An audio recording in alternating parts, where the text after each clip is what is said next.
Лже-кафе Якутска необходимы четкие критерии, чтобы различать их от легальных кафе и алкомаркетов. Такое предложение не раз прозвучало от участников совещания в мэрии, где обсуждали этот наболевший вопрос. Проблема массового распространения лже-кафе, в которых круглосуточно продают алкоголь, вызывает жалобы горожан. Соседство с пивнушками мешает людям жить, нередки драки и другие нарушения.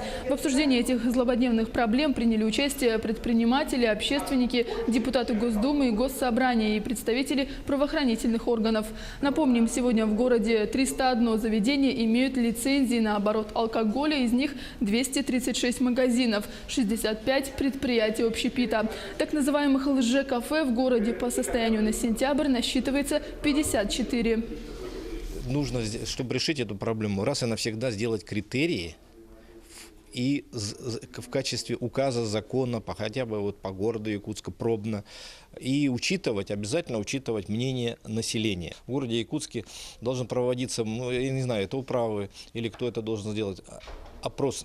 Если более 50% живущих в этом квартале, в этом дворе проголосовали, что нам не нужна эта алкогольная точка, мы не хотим ее здесь, то их мнение должно быть преобладающим в решении этой проблемы.